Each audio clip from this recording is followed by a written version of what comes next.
Hey guys, I'm coming to you with another video. I wanted to talk about how reptilians shapeshift and the lab I went to. I believe it was a D.U.M.B, like an underground military base or whichever.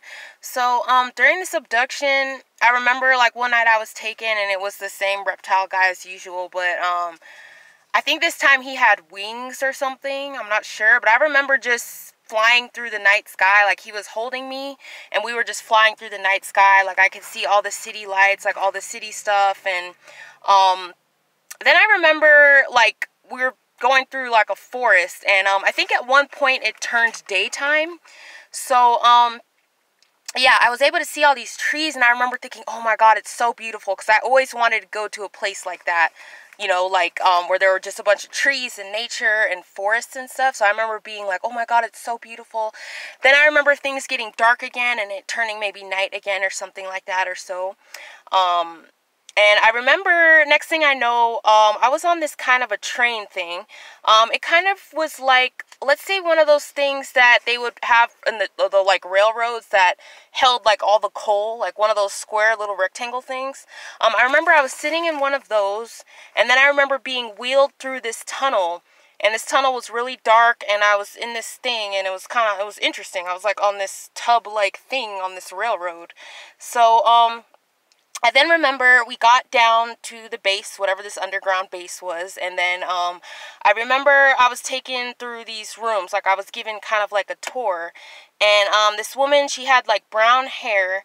If I could describe what she looked like, I did come across a YouTube channel, and this person's name was Health Coach Kate, and they had a carnivore diet channel, and it looked exactly like her. They looked exactly alike. She was really nice to me. Like, she showed me around, and we went to this room, and this room was, it was a lab-like room, and the room was, it had a red light, but the color in the room, it seemed like it had to have this red light. It had to have this light to light the room or something, and there was this table, and this table had these bodies perfectly lined up. I'm not sure if these were dead bodies or clones. I think they were clones from what it looked like. I remember she quickly covered them up with like a type of a blanket, like a cover to cover these. It was about like 4 or 5 bodies just laying on a table perfectly arranged. So she covered it up, and she goes, oops, you weren't supposed to see this stuff. And I kind of went like, oh, oops, like, oh, okay, my bad. I guess I wasn't supposed to see that. And I was like, oh, okay. Yeah, so then we ended up going to the next room.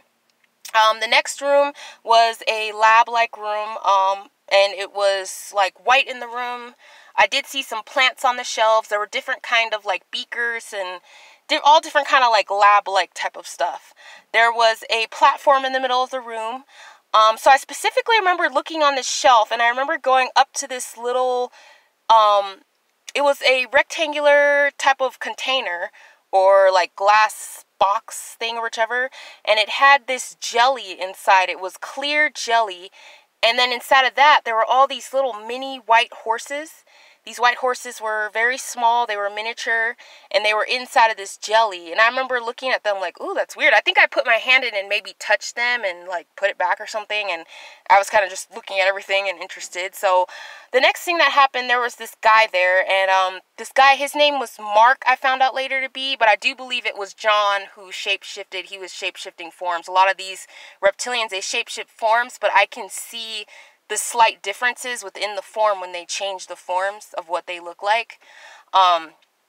So I remember he was standing there, and he was by that platform that was in the middle of the room, this circular platform. So the next thing he did was he took one of those teeny white horses that was in that like clear like jelly substance or whatever, and he threw it into the platform, like threw it right down in the middle of the platform. The next thing you know, he did a flip, like his body flipped, and then boom, he was somebody else. Like, he was now somebody with dark hair, dark eyes, like looked completely different. He then did it again. He threw another one in there, flipped again, and then changed his form right then again. He looked completely different again. Different features, completely different features, and I was like, whoa. Like, this time I think he made himself appear to be like an older man or something. Like, he could just change like his whole features. So basically he was showing me how he shapeshifted and how the shapeshifting was done. And yeah, like pretty much when he changed himself, like he was able to change his height, change basically everything. So in this lab, I believe that this is what they're using, and this is how they're able to commit crimes, because they're able to change how they look. They're able to use this technology or whatever they're using to change how they look so that they can be able to keep committing crimes and change their appearances and get away with these crimes. So after that, I remember just being so surprised. I was like, wow, this is crazy. And then I ended up being you know, sent back home. So that was one of my experiences there. And yeah, so that is definitely, I guess, maybe their shape-shifting project, or I don't know if it was the underground military base or lab, but it definitely was very, very interesting. I'm not sure if the location was in Canada or where I was taken. I'm not sure if it was maybe like the Sierra Nevadas or something like that. I'm not sure where it was, but yeah, it definitely was a secret type of place. So, yeah, so if you guys have any questions, go ahead. I have my info in the description box, my email and everything. Thank you so much for listening and watching and all your support and everything. I really appreciate it. And thank you. And I will come to you guys with some new videos tomorrow. Thanks.